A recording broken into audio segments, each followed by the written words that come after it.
We are live. Checking my mic. My mic is on. It was echoing pretty bad last time. I'm going to wait and see. If anyone's watching, drop a comment. See if my mic is giving the same issue. But I don't think it is. It looks like it's picking up pretty good. But yeah, happy Monday. Had a nice little Easter weekend. Cold weather's back a little bit. Crisp morning. If anyone's watching, drop a comment. Oh, it sounds good. I just checked the YouTube. Sounds good. But yeah, I hope everyone had an awesome Easter Sunday or a relaxing Sunday. It was good. It was a much needed little reset day for me. Good morning, Beefy. After that baseline week, and I'm sure everybody feels the same way. We had a huge week in the gym last week. Summer baseline, we had a ton of tough workouts. I think I put everybody in a hole after Monday, and I apologize for that, but it was a good test. It was a fun workout, and I can't wait to bring it back in retest week and see how we handle that volume of squatting. Yeah, we had some great tests. I really enjoyed Wednesday. I liked doing Hero Mile with the weight vest. I know personally for me, Wednesday's workout with all of the gymnastics and the running, like that's going to be my biggest test that I'm looking to improve on by the time we retest in June. So I'll be excited to do that one again. And then we had a great time on Saturday morning. We hosted a DECA Strong here at Oxfit Grant Park. And then we had the Atlas version of DECA over in East Atlanta. Here at Grant Park, we were able to do the strong workout pretty close to what it actually is at the actual, DECA race. I think EAV, we had to modify a few things just because Atlas has 5,000 movements and they all have their own sets of weights, and it's fun, but it is a logistical nightmare to put together. So I think Coach Beefy did a great job running that workout. If anybody's watching and they did the Atlas workout on Saturday, or even Beef, you can drop a comment about how it went, if people had a good time. We had people that took on DECA Strong solo. We had people do it with a partner, and you can do it both ways in June. You can sign up with a buddy. You can sign up to do it by yourself. So that'll be a really fun way to end retest week. That's going to happen that Friday night and Saturday of June 19th and 20th.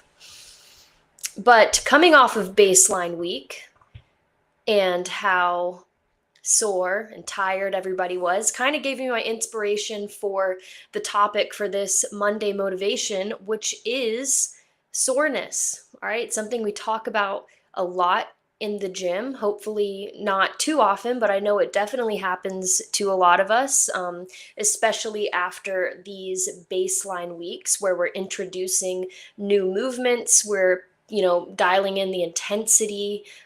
Maybe you're coming to the gym more days than you normally come, and we're going to talk about how all of that leads into making our bodies sore, and how we're going to get into the ways that we think about soreness and how that might be, negatively impacting our training.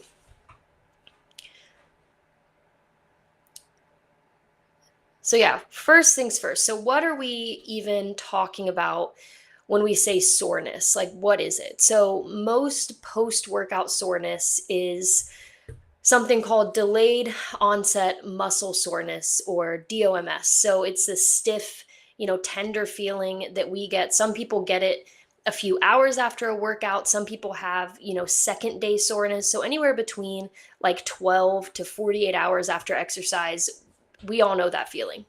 And for a long time, everybody thought that soreness was caused by lactic acid buildup. And that idea is pretty outdated. Lactic acid clears out of your muscles within a few hours of exercise. So what is actually happening is you're creating super small amounts of muscle damage. Especially when you do something new, we start doing something more intensely than we normally do, or we start doing a new style of training. Like if you're used to, just doing a more CrossFit style training, and then all of a sudden you're introducing a lot of bodybuilding finishers where we're doing super slow, controlled movements that are really isolated, all of those things can contribute to being sore. And then your body responds to all those, tiny pieces of muscle damage and those disruptions by repairing them. And then your muscles adapt. And that repair process leads to soreness. So not necessarily the effectiveness of the workout itself. And then what I thought was interesting and what I was thinking about is, man, these workouts are really hard at baseline week. Everyone is always so sore. And that might be true, but I think it's more so because a lot of times at baseline weeks, that's our opportunity to introduce a new movement pattern. It's our opportunity to introduce like a new style of workout. Maybe you're working for a longer period of time than you're used to.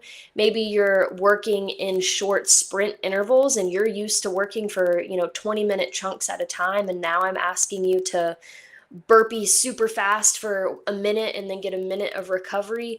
So I think it's kind of the perfect storm where everybody is wanting to push themselves and go super hard and try their best, which is amazing.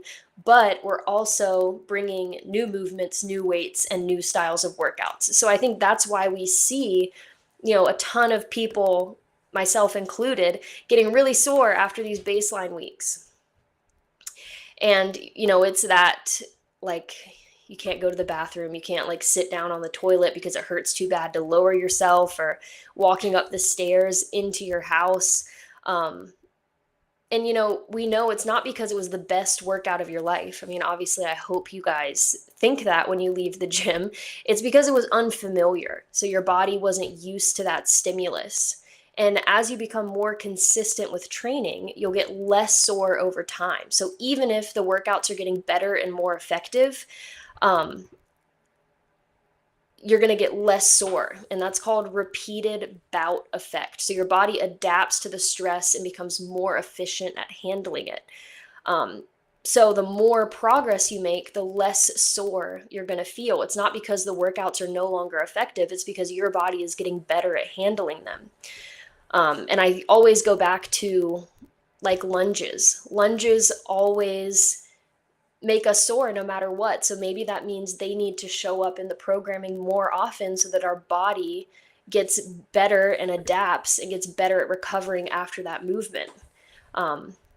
So I know people probably aren't going to be happy to hear that. We won't do lunges all the time, but we probably need to do them a little bit more so that we can go to the bathroom and walk up the stairs after we do a lunge workout and we're not all dying.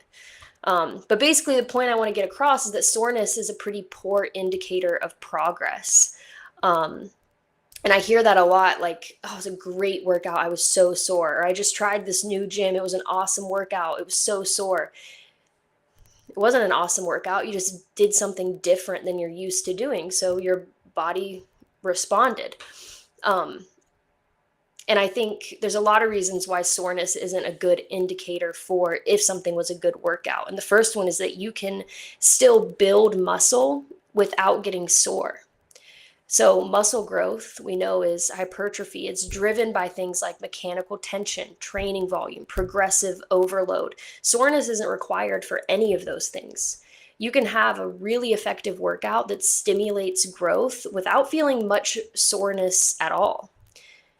And also, soreness doesn't measure performance. So a good workout improves your ability to lift heavier weights, do more reps in X amount of time, move better, more efficiently with better technique, and build endurance. So soreness doesn't tell you if you've done any of that. You could be extremely sore and not be able to lift heavy weight, not be able to move your body for 10 to 20 minutes without taking a break. So your endurance isn't good.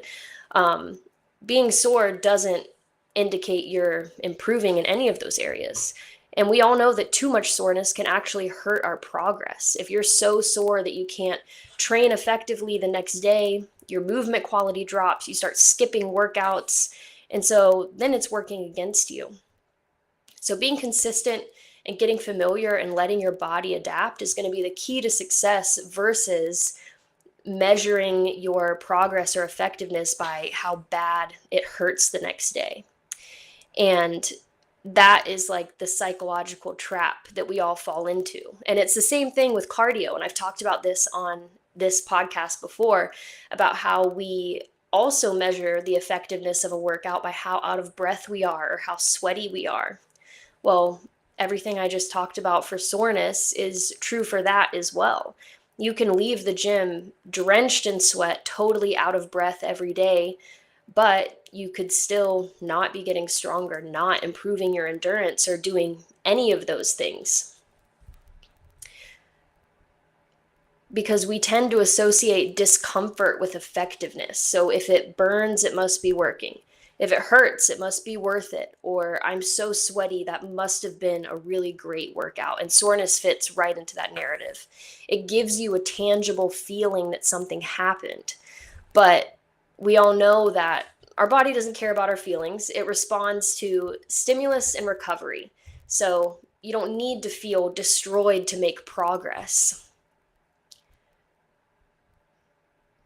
So what matters more than soreness, if that's not what we're chasing? Well, whenever I write the programming or look at the effectiveness of workouts across a week, a month, an 8-week training cycle, we're always looking at progressive overload. Am I introducing a movement? Am I gradually increasing the weight we do, the reps we do, the amount of sets we do, the intensity of that exercise? Am I giving you the tools you need to get fitter, stronger, and have your body adapt to that movement or that workout or that series of movements? And then we're also looking at improving.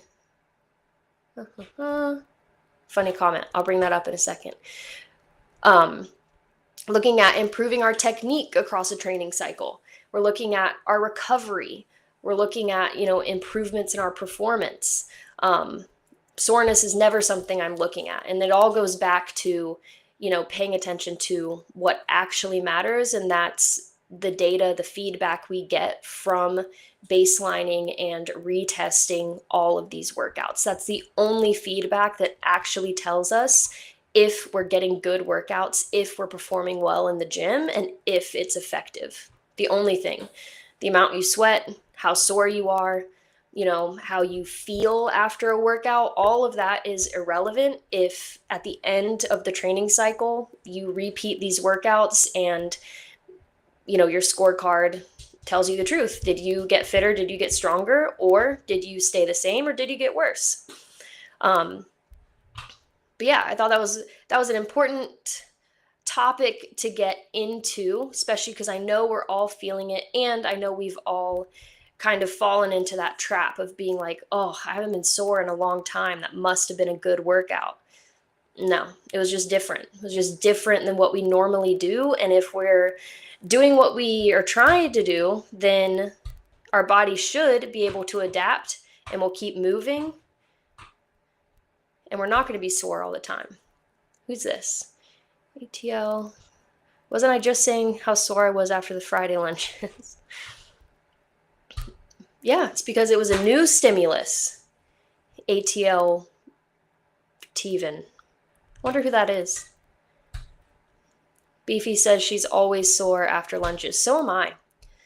Whatever muscle group I am forced to use when I do a lunge, I'm obviously not using it whenever I do anything else, which is interesting. I wonder if it's because maybe you use your quads too much otherwise, and then the lunges forces you to use your glutes. I know I'm super quad dominant, and then my glutes are always sore after I lunge. So maybe I need to do some isolated glute work.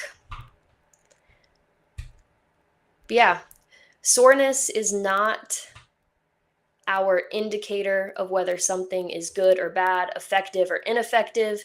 It is just a notification of how our body is feeling. The only way to know if we are getting stronger, if our workouts are effective, is to baseline and retest. You have to look at it over the course of a training cycle, whether it's 8 weeks, whether it's a year, whether it's 6 months. Yeah, the data that we put into Wodify, that's going to tell the story. So if you're a person that chases soreness, I would encourage you to stop, to put some like recurring training styles into your workouts. Because if you're gym hopping, bouncing around, just looking for what's going to make you sore next, you're never actually training somewhere or doing something long enough for your body to adapt and get better. Beefy agrees. She's got them weak quads and going sore after lunging. Hell yeah. Oh, that's Steve. Sorry, Steve.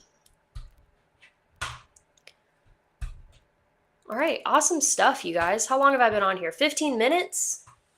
You guys don't need to listen to me talk for more than 15 minutes. Hope you guys have a great Monday. If you get sore or you are sore from last week, you get sore this week, I apologize. We're going to try to give your body some familiarity with those movements so that we can adapt and keep progressing across this training cycle. Hope y'all have a wonderful week. If you're on spring break, have a good spring break. There's a lot of people out of town this week. Traffic was great this morning, by the way. Everybody's gone. But yeah, I hope y'all have a great day, great week. I'm going to hop off of here, and I will